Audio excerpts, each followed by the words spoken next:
the Say Network podcast. I'm so happy you decided to join us. I am your host for this episode, Abraham Guevara. With me here is Jib Sparks. Hello. Megan Villalpando. Hey, everyone. And we also have some very special guests with us. It's the rest of our THQ Youth Department. Christina Macias. Hey. Heather Sentime. Sentime. Hello. Sentime after all these years, Abe. Major Bob is also with us. All right. Greetings. Our Territorial Youth Secretary. Since this is the week of Thanksgiving, we want to take this episode to express our gratitude to all the youth workers across our territory. You guys have been doing such an amazing job during everything that's been happening. And we just kind of want to dedicate this episode to you. We know there's so many youth leaders out there that are doing their absolute best. We just want to take this whole episode and just thank you and acknowledge what many of you have done.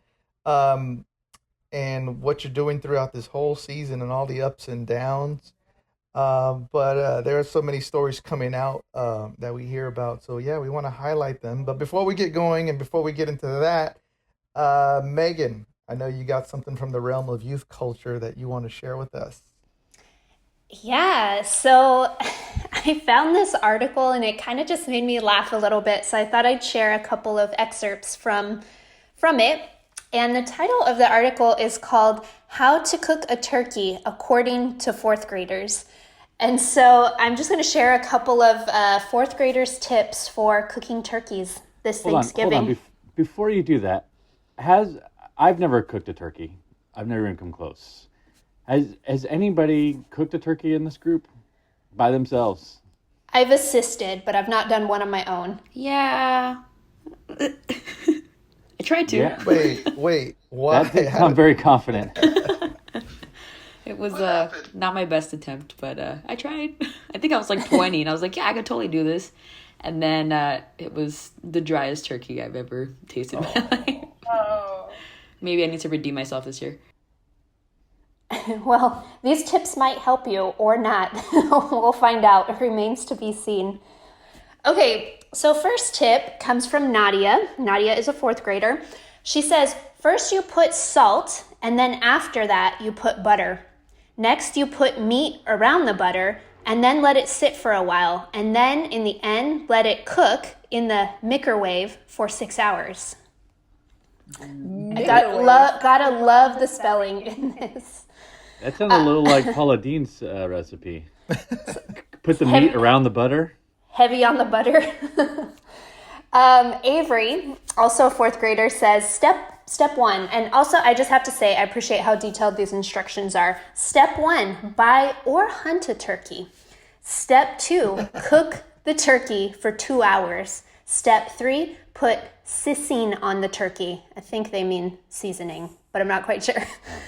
Step four, buy stuffing. Step five, put the stuffing in the turkey. Step 6, put the turkey on the table. Step 7, eat the turkey. It's pretty detailed. Next up is Allie. Allie says, this is how I will cook a turkey. First, I would get, G-I-T, a big turkey. Second, I would put seasonings on it. 3, I put it in the oven for 1 hour. Fourth, while the turkey is in the oven, I would make mashed potatoes to go on it. Last, everybody makes their plates and we pray. Then we eat. I love the mashed potatoes on the turkey. I've not tried that yet, but I feel like I should. I'm a combiner. I support that. Just layer them all together and eat it in one shot. I'm a big fan of the sandwich. So you guys. Yeah, I was going to say that's like that. Yeah, the turkey and the potatoes on top of the biscuit and some cranberry sauce for the glaze. You got yourself a Thanksgiving sandwich. There was that sandwich spot at Downtown Disney. Yes, Earl of Sandwich. Earl of Sandwich, yeah, they did that. They had the Thanksgiving dinner, and in between two buns, it's Thanksgiving. Like the moist amazing. Maker from Friends. Oh, we're recording. Watch your mouth. Friends said it, man. I'm not even criticizing these tips either because I don't know how to cook a turkey. And so a part of me is kind of just assuming that they're right. We may learn something. I It's think very that last possible. one was pretty close. Just the duration of cooking was not close. And I've never cooked a turkey, but I just know that growing up, my mom was getting up at like 5 o'clock in the morning to throw that thing in there. I was like, what? Why are turkeys so lazy? Why do they gotta take forever to cook? Everything else, we just whip it up right away. All right, I got a couple more for you. This one comes from Ryan, and Ryan says, if you hunt for it, you pluck the feathers, chop off the head and feet, cook the turkey, serve on Thanksgiving. I was shocked how many times the concept of hunting for a turkey came up. Well, it's probably from the South. I don't know. That's like in my own background right there. That's something I would do. I have never hunted for a turkey, I can say that. Okay, and then last one, this one comes from Rebecca. She says, first you have to buy a turkey, preferably raw, but you can buy a cooked turkey too. But I am using a raw one, and salt it and pepper it, and then you pop it in the oven. Then you cook it for 87 minutes and cook it at 302 degrees. Very specific instructions. She's got the confidence of Allie, but sounds like she's just not going to listen to any suggestions to change. I like the suggestion of buying a cooked one. That just seems so much easier than a raw one. Have you guys had a turkey like deep fried? I'm sure Abraham has, but I have. I have too. It's pretty good. I very much have. Yeah, I was suspect. That was really good. And have you done the air fry one? No. Somebody No. has an air fryer large enough for a turkey? Yeah. How does an air fryer work? In my mind, it's not. It's like it's kind of like what the ladies when they get their perms and they have to put their hair in that giant like Bowl. I don't know if it's exactly like that, but that in my head that's kind of the best way to describe it. Like it just kind of hangs there and it's just getting baked all around. So I have to go to a salon to cook my turkey. Got it. Or buy the device and put your turkey in it. Just have my turkey sitting in a chair. Do they Yeah. do those hair things anymore, ladies? Do they? Is That's that a good question. My nephew did it for his perm not that long ago. You know Oh, those perms are back. those perms that are back? Yep, my Yeah. nephews are all about it, and they definitely pop that thing on there. Quarantine perms. Permantines. No. Oh man. No. It just occurred to me that I haven't walked by a hair salon and seen people sitting in one of those things in a while. Of course, we haven't seen anybody in 2020 sitting in a hair salon. Are any of you guys non-turkey people for Thanksgiving? Like you don't eat turkey for Thanksgiving. I I'm a love turkey turkey. person. I don't like ham. Not a ham person. Yeah, I'm I a don't huge like- ham person. Here's the weird part with the ham. I only like it thinly sliced. Like I love ham on a sandwich, but if it gets any sort of thickness, I'm out. I don't know why. Yeah, I don't like the sweet. Like, why do you gotta make it sweet? Yeah, it's weird.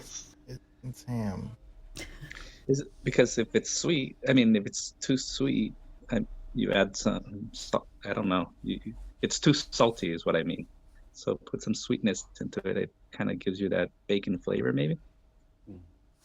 I just prefer bacon, really. Ron Swanson. Yeah. Dude, why don't we just start doing bacon on Thanksgiving? That's nothing wrong with that. I'm for it. Bob, you don't do turkey on Thanksgiving. What do you guys do? We do it just for traditional, because it's Thanksgiving. Like for me, I see it as a decoration. But we do ribs, we do chicken, we do beef stuff, and it's just mixture. Our culture is that when it comes to food, it's mixture of everything. We even have fresh spring rolls, so that'd be our kind of Thanksgiving. It sounds like just whatever meat you guys could find to cook. And Sounds cook like it up. all the Yeah. It sounds great, is what it sounds. Thanksgiving chicken. Yeah. All right. Oh, go ahead. No, that's all right. I was just gonna say my family. We have a couple people that don't eat meat off a bone, and so that changed our Thanksgiving to mostly ham. I will say the turkey that I don't do are those like boneless, like turkey, like blocks of just meat and packaging. You know what I'm talking about, Abraham? Yeah. Is that like a form of spam? It comes in like the same like compressed packaging that like hams do, um, but That's just there's no abomination. bones in it, and you can just slice it straight through. I think it's what they use in the deli, and they put it on the slicer to get those thin turkey slices. But if you show up and you just put like a blob of turkey on the table, I'm out. I'm not doing it. What? That's gross. What is the Thanksgiving food item that you previously were like that is disgusting? I don't want to touch it, but now you love. Like you just decided to try it one time on some courage, and then you're like, oh my gosh, this is really good. I actually like this. Like non-Thanksgiving? No, Thanksgiving. Oh. Like something that would be served at that table that you're like, as a kid, you're like, oh, that looks awful. But then you tried it and you're like, holy smokes, that's really good. Yams. Yams? Candied yams? Yep. They look weird, but they're great. Yeah. For me, it's cranberry sauce. I was like, that's disgusting. That stuff looks gross. And then one time I tried it, I was like, I wasted 10 years of my life. This stuff is so good. Yeah, I'm the same way. That was strange for me, having berries part of your meal. And again, growing up with all kinds of meats, and then you got berries in it. But then when you put it together, it has a good mixture of flavors. Oh, I think stuffing for me. I wasn't a big fan of stuffing, and then my mom made it one time with like she threw some beef in there, some like chunks of beef, and I was like, I love this. Yeah, tell me about that stuffing, how good it is again. It's I the can't greatest eat. thing you've ever had. My mom's like, hey, we got gluten-free stuffing this year. I'm like, oh, cool. And I was like, wait, did she just cook the cardboard box and throw some seasoning on the cardboard box? It was. I will say it has gotten better over the years, but the early versions, the 1.0 versions from gluten-free, it was brutal. It was so gross. And then the problem is like when people make you gluten-free stuff specifically, and you're the only one sitting around the table gluten-free, you got to eat it. Like they're paying I attention. made this for you. They're absolutely paying attention, and so you just gotta stand tall and eat it and just fight your way through it. But I will say, because in my family we switch Thanksgiving every other year. We switch families, and Stephanie, my wife, grandmother, as Adam was part of that lineage of that everything has to go on your plate, and I don't like vegetables and beets. No. So for many years, plus 10, maybe 15 years, I duped her by just taking the juice of the beets and putting it on my plate, because I realized by the time she sat down, a lot of people had already eaten like parts of their stuff. So all she knows, she looks over and just sees that there's some red beet juice on my plate, and she goes, oh, he's eating his beets. All right. And so I got away. She never bothered me. It was great. And then my new brother-in-law came in, and he saw the strategy that I was doing, and he tried to do it, and he gets caught on his first try. And and rather than just going down solo as you should, he panicked and said, well, Jim's been doing this for years. She got so mad. Yeah, she got mad at me, and then I continued to try to get me to eat beets, but I stood tall, and I just said that they were full of gluten. No. No, there's too much gluten in those beets. I can't eat those, but yeah.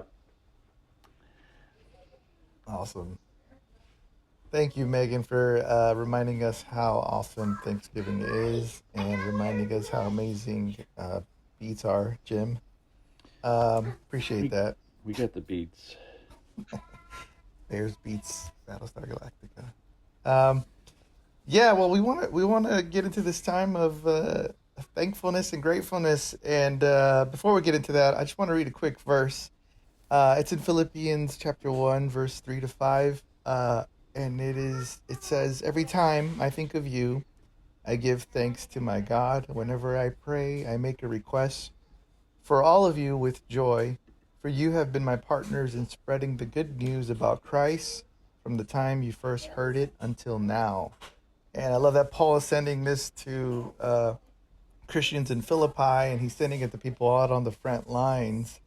And in that spirit, we kind of want to do the same thing. We want to thank God for you guys. And starting us off with this thankfulness session is Christina. So go for it, Christina. All right. So in the spirit of thankfulness, I'd like to shout out Captains Jenny and Kalani from the Clovis Corps in the Golden State Division. Yeah.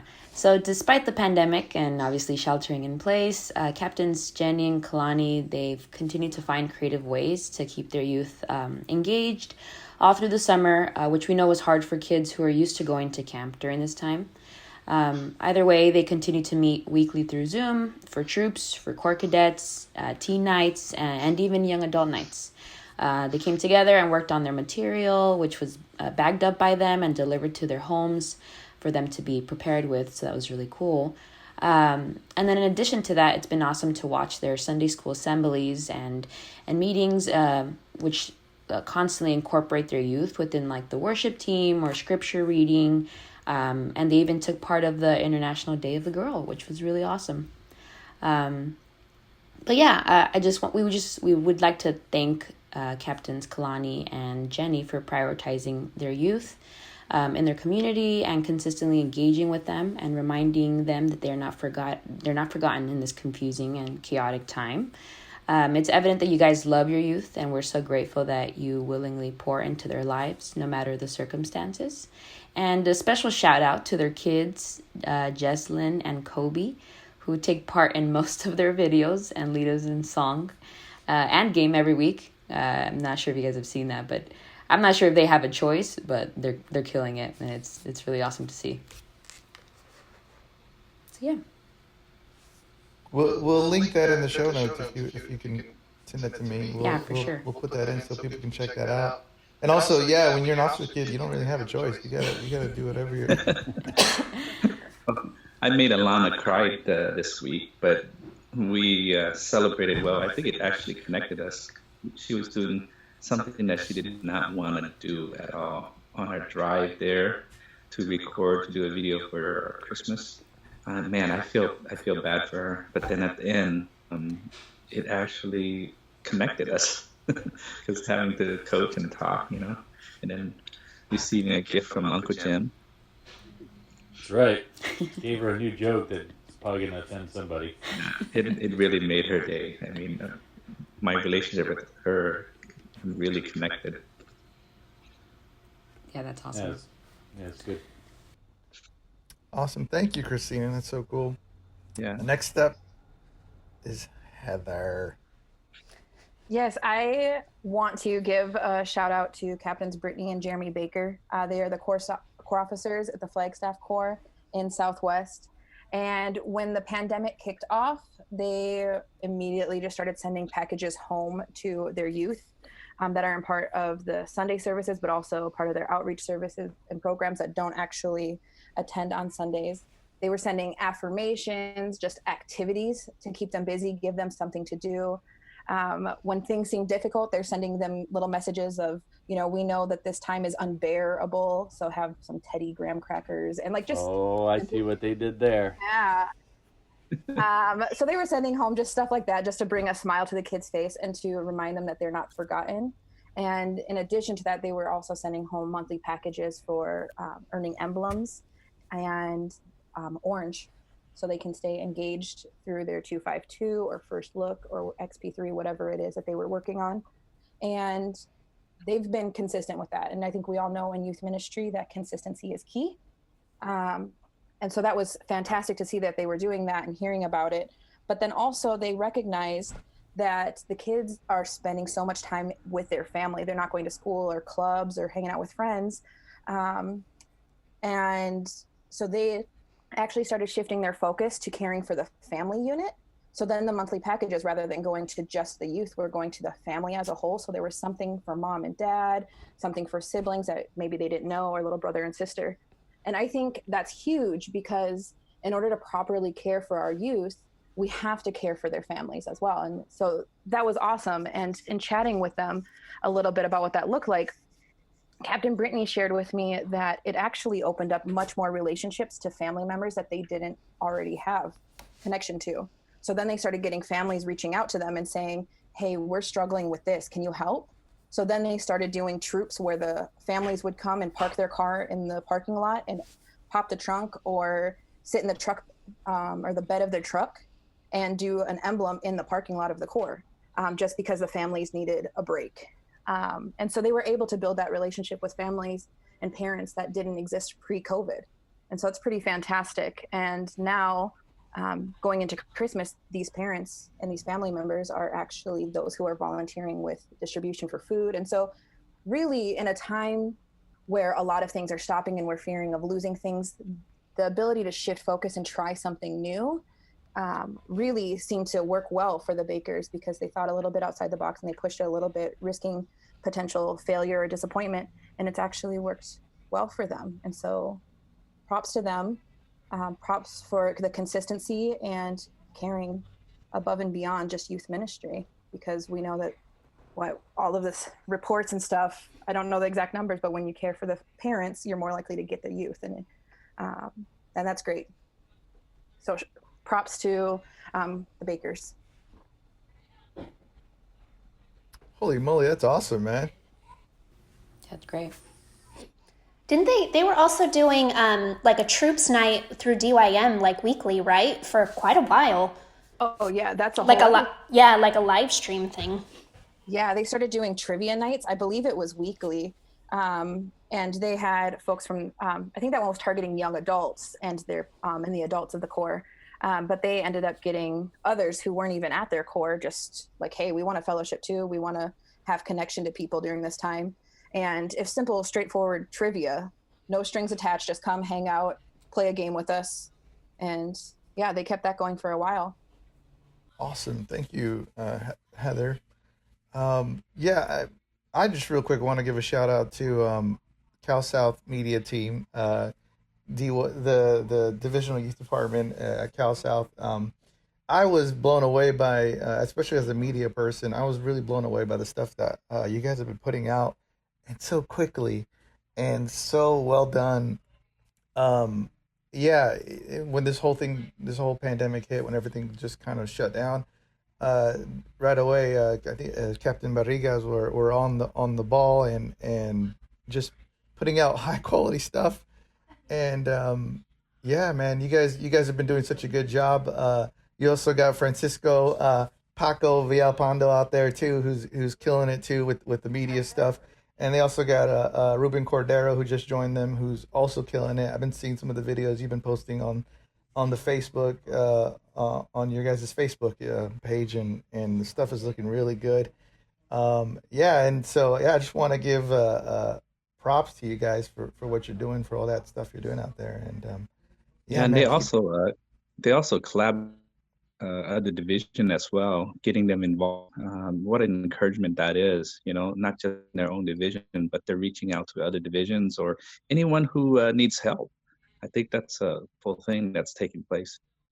Yeah, it's awesome, man. Yeah, and I guess just speaking broadly, what's impressed me is just how quick everybody has been to get on the video stuff and just not lose that connection with their youth and not want to lose that relationship. And I see that's what it's motivated by. It's motivated by wanting to maintain that connection and wanting to get the word out and getting the gospel out to people. So yeah, man, keep going. It's awesome. Megan, your turn. My turn. All right. Well, I'm really excited to give a shout out to somebody that I think if you're listening to this, chances are you probably know this person. She's really great. She is the youth director at Sacramento Citadel in the Del Oro division. Yes, I am talking about Kat Prasovath. If you know Kat, you know that just as a person, she is just one of the most genuine, kind, creative, approachable, and caring people out there. And one of my kind of favorite or most creative things that I saw really recently that Kat did with her youth group was a live version of that game Among Us. So that Among Us game is like really, really popular right now. And Kat actually turned it into a live version where the kids would go around and they would complete different challenges while trying not to get caught by an imposter in the process. So I thought that was just really fun, really cool, kind of just a fun way to take something that's popular and kind of translate it into an experience for her youth group. And I saw some of the pictures online. It just looked like a really fun experience, and it looked like the kids had a really great time. So I just want to give a special shout out to Kat for one, being just an amazing all-around great person. And number two, just for going the extra mile and being creative during these challenging times. I think being a youth leader during this pandemic is obviously incredibly challenging, but I feel like Kat has risen to that challenge, and she's been able to find ways to give her youth just a really great experience. And so great job, Kat, and we love you. My question is, how did it work when the imposter got you? That part I don't know. We should get clarification on that, because I was wondering that myself. Like, are there missing kids now? Do we need to... PTM. I'm sure it was all PTM safe. I played, growing up, we played the game Mafia, right? Yeah. Which is, it's basically the original of Among Us. And we were on a trip in Santiago, Chile. We were there for some major congress.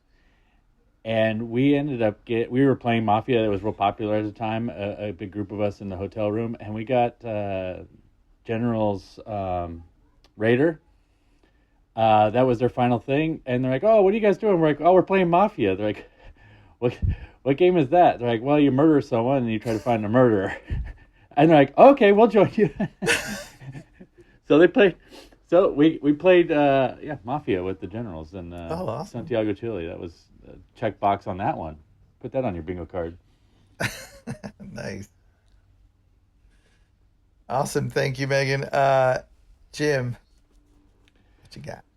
Yeah, mine's a little bit more of a wider thank you. It's growing up in the Salvation Army and working in the Salvation Army and stuff, you could kind of, you kind of get like sometimes tunnel vision of like what you do or what the Salvation Army is. But I think through this pandemic, I've seen just how valuable the Salvation Army is as far as its service to those in need. With the shift in gear, because it wasn't like a total shift for everybody. Everyone's shift was a little bit different depending on what part of the country or the world that they're in and how they responded. And so we've heard the stories of youth workers taking stuff to their youth for the week, for crafts. I know Corps officers in Oregon, it might have been the O'Briens, they took board games to their people. We had like the flexibility of that. We had a Commissioner Sunbeam enrolled in a backyard down in San Diego. That's super cool. But then being asked to do all these food distributions and shift gears completely and how they do their services, it's been pretty remarkable to see how well it's been done. Now, there's some ones that we've laughed with, and because it didn't go so well, but the pressure put on, particularly for Corps officers during this time, to throw all the plans out the window and create some new ones. It's been really remarkable to see. And just the preaching on video every week has got to be incredibly nerve-wracking, and being on camera is not for everybody, and many were forced, and I think some found that they were actually pretty good at it, and didn't realize that they were good at it because they were forced. But on top of that is the flexibility, like cited before, of just doing like quiz nights and different things has been great. In Anaheim, they are doing a craft show where they send craft boxes to people who subscribe to their things, and they get a box of crafts, and then they do these videos to teach you how to do the crafts. And so, like, that part of innovation is going to stick. It's going to stay with us, and the amount of people that have been reached because of that has been great. And that's on the ministry side. And then on the service side, which is ministry, I guess, as well, is the amount of food. I grossly underestimated how much food the Salvation Army has given, and is given quickly, and is so good at it that outside organizations are using the Salvation Army to distribute the food because we know how to do that. And so I heard, it may have been Commissioner Hodder talk about that. Our response to this is the modern day of the donut girls serving in World War, and I could see some parallels to that of how we've been able to shift. And I don't know, I just think it's amazing how, particularly Corps officers, and so a lot of thanks goes to the Corps officers of being able to do what they've been able to do, and handling the emotion of it all as well, with family members or themselves getting COVID. It's been just pretty exciting to see, and it's I think it's pumped life into the Salvation Army by going through this in a weird way. But thank you, particularly Corps officers and those youth workers that had to shift all together and doing it so well and so quickly without reserve. We thank you for that. For sure. Thank you. Bob, Major Bob. All right. Well, I hear a lot of what people are saying. I've been reading. People said with this pandemic, we are so disconnected. We hear that often. But I think what people really mean is that, yeah, we are connected from seeing people or being with people in person. But with this pandemic, I believe that it's brought more connection, because there's so many platforms out there in creative, that comes from youth leaders, officers, and I think we as leaders need to capitalize on that. When I say platform, I myself are learning and being connected. For example, I didn't know what Discord was. I didn't know what Twitch was. There's lots of things we're connecting, and then of course Zoom is where people are, and so there is a lot more connection happening rather than connecting. For example, I could say I'm more connected with our team here because we do a lot of Zooming and a lot of different programming wise as we continue to be more innovative and creative. And I just want to encourage all the leaders out there to this is our time to shine, really. Our opportunities for ministry, just being creative, finding creative ways of doing things, as what we have heard, yes, each of us have shared. And so that's the way I see it and read things. That's what I'm hearing more, that it's our time to shine, our time to make opportunities out of all the different tools that we have, or tools that we never had used before, and research for it. So I am encouraging all of us to continue doing that, and encourage all the leaders out there to utilize those platforms. I want to do a shout out to Captains Steve and Stephanie Pavlakis. Is that right? Pavlakis. All right. Yeah, great people. One of the things that stands out is, again, there was pushback in gaming community, and They had some pushback, but they went ahead and did it in the Northwest Division for the very first time. And I will honestly say it was a success. And the reason why it's a success is because 33 people got involved. And out of those 33 people, 10 are brand new, never heard about the Salvation Army, never heard about God, yet they logged in and start gaming in this community. And for the first time, they're to hear about Jesus. And I'd say that's a success.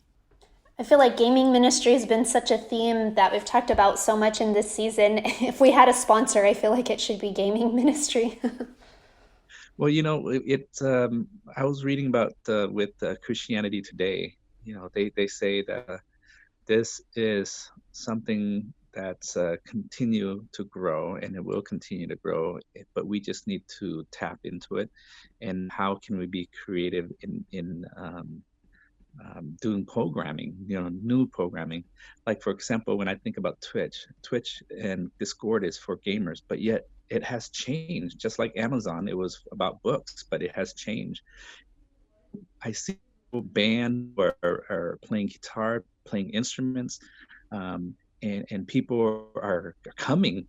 It's almost like a redwood as well too. People are coming and just to hear people or just to connect with people. If you haven't done so, we'll put the link in, but going to Share Change, the helpsharechange.org, which is our territory's media videos, just full of stories, incredible stories. But their most recent one might have been their most recent one, but talked about one of the cores out in the Marshall Islands. It's a tiny little island. I can't even say the island's name. It's like Aimiji. It's probably not that, but it starts with an I. And it's tiny. And the people in charge there, the ministry leaders, they bought walkie-talkies. And because there isn't network. If I remember correctly, there isn't even power. They use solar power for most stuff. And so they bought walkie-talkies and they do Bible studies. They did essentially devotions and then worship, and it's like a full service through using walkie-talkies to all the people in the village. And it started, with the kids, and then the parents got involved, and it's just incredible. That's amazing. So shout out, just an additional shout out to Raston and Jewel Lonway. That's just incredible to do that. And if you haven't seen that video, go see it. It's pretty amazing. That's awesome, man. Thank you. That's so cool. I love the determination in getting the message out, getting the gospel out, and that just shows your love for Christ. That just shows how much you guys love people, and how seriously you take your work and what you do. And yeah, we just want to thank you guys for that. There's so many stories, and we don't have time to mention all of them. It reminds me of that verse in John where John talks about all the deeds Jesus did. And he's like, if there were books, all the books in the world could not tell all the stories. And we feel that way about all the stuff that's happening. And this podcast would go very long, but we can't. One day we will. We'll catch up on all that stuff. And yeah, thank you guys for joining us this episode. Thank you guys for taking the time. And we just hope you have a happy Thanksgiving. And yeah, check us out on social media. Megan, where can they check us out at? Yeah, so we are on social media. We are on Facebook and we are on Instagram. You can find us at Say Network. And if you are old school, which we love you still, even if you're old school, you can also email us at sayconnect@gmail.com. That's considered old school now? Yep. I mean, I think so. I'm like, at this point. I have a Hotmail email, so I think. Oh my Lord! No, I thought she was gonna say MySpace and Zenga. Then I'll give her the credit for old school. Christina, how many different Hotmail version accounts did you have with Kobe's girl as the handle? Laker girl forever. Laker girl 512654. Yep. Thank you guys for joining us. We hope you guys join us again, and have a happy Thanksgiving. God bless you.